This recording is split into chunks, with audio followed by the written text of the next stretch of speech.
हम लोगों ने हिंदी साहित्य के इतिहास के 3 लेखकों की तो पर्याप्त मात्रा में बात कर ली थी। पहले थे हमारे गाडसा तासी, दूसरे थे शिव सिंह सेंगर और तीसरे थे जॉर्ज अब्राहम ग्रियर्सन। हमें जो चौथे लेखक की बात करना है वो है मिश्र बंधु। अब कोई बताएगा कि मिश्र बंधु कौन थे? गणेश बिहारी मिश्र, श्याम बिहारी मिश्र, सुखदेव बिहारी मिश्र, ये तीनों सगे भाई थे और ये मिश्र बंधु नाम से रचना करते थे। हिंदी साहित्य का जो पहला इतिहास इन्होंने 1913 ईस्वी में प्रकाशित करा, जो कि 3 भागों में था, और इसका चौथा इतिहास 1934 ईस्वी में प्रकाशित हुआ। इन्होंने मिश्रबंधु विनोद नाम से एक रचना लिखी। जिसमें कि 5000 कवियों का उल्लेख है। इनके इस ग्रंथ में 2250 पृष्ठ हैं। जो मिश्र बंधु थे भैया लखनऊ के रहने वाले थे। मिश्र बंधुओं ने नागरी पंचाणी सभा काशी में शोध कार्य किया।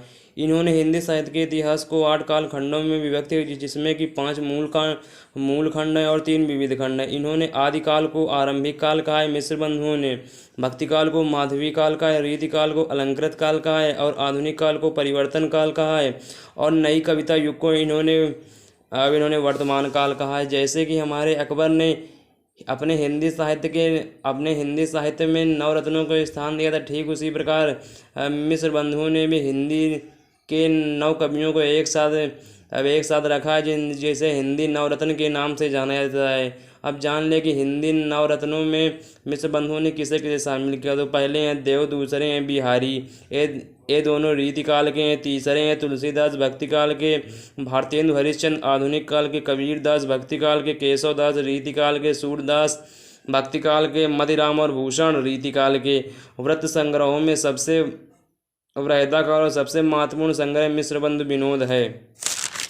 हम लोगों ने केवल इतनी जानकारी कर ली कि जो हिंदी साहित्य के इतिहास लेखन के 4 लेखक प्रमुख माने हैं, तो बहुत से लोग, लेकिन ये 4 के बारे में ही पूछा जाता है। पहले गाडसा Tassy, Shiv Singh Sengar, George Abraham Grierson और मिश्र बंधु। और जो हिंदी साहित्य के जो अन्य इतिहास ग्रंथ हैं वो कौन कौन से हैं? जैसे कि पहला इतिहास ग्रंथ हिंदी साहित्य का विवेचनात्मक इतिहास। जो हिंदी साहित्य का विवेचनात्मक इतिहास है, इसे लिखने वाले हैं सूर्यकांत शास्त्री 1930 ईस्वी में। और हिंदी साहित्य का इतिहास तो कई लोगों ने लिखा। रामचंद्र शुक्ल ने लिखा, हजारी प्रसाद द्विवेदी ने लिखा। और आधुनिक हिंदी साहित्य का इतिहास किसने लिखा है? कृष्ण शंकर शुक्ल ने लिखा। हिंदी साहित्य का आलोचनात्मक इतिहास डॉक्टर राम कुमार वर्मा ने लिखा है। और हिंदी साहित्य की भूमिका हजारी प्रसाद द्विवेदी। और हिंदी साहित्य का मौखिक इतिहास नीलाभ नाम के एक साहित्यकार हैं। और हिंदी साहित्य का आधा इतिहास सुमन राजे। हिंदी साहित्य का दूसरा इतिहास डॉक्टर बच्चन सिंह।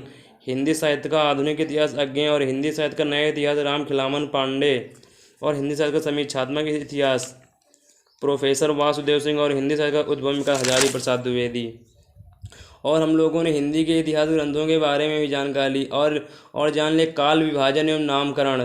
काल विभाजन और नामकरण का सबसे पहले प्रयास किसने किया था? भैया जॉर्ज अब्राहम ग्रियर्सन ने किया था, लेकिन ये इनका संभव नहीं हो सका था।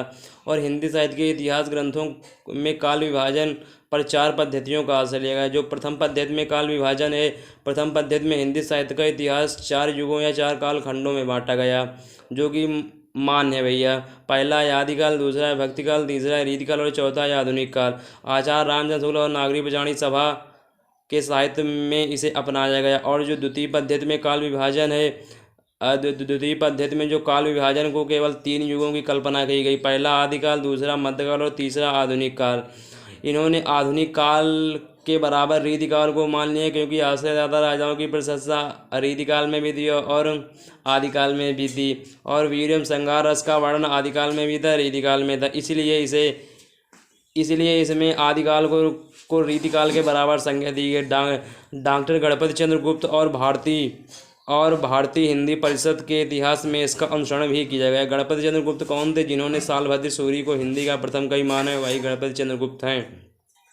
अब तृतीय पद्धति में जो काल विभाजन है, तृतीय पद्धति में काल विभाजन विधाक्रम के आधार पर किया गया। तृतीय पद्धति में जो काल विभाजन विधाक्रम में है, इसमें सभी ग्रंथों का एक साथ अध्ययन करने की अपेक्षा कविता तथा गद्य साहित्य की विविध विधाओं के इतिहास को वर्गीकृत किया गया। इसमें अनेक काल खंडों में उपलब्ध काव्य ग्रंथ हैं।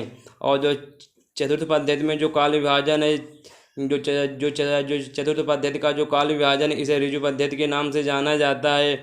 इसमें शुद्ध कालक्रम के अनुसार वस्तुगत विभाजन को यथार्थ माना जाता है। इस पद्धति का अनुसरण विदेशी विद्वानों द्वारा प्रस्तुत इतिहास रूप में किया गया। धन्यवाद। बस इतना ही पर्याप्त है आज के वीडियो में।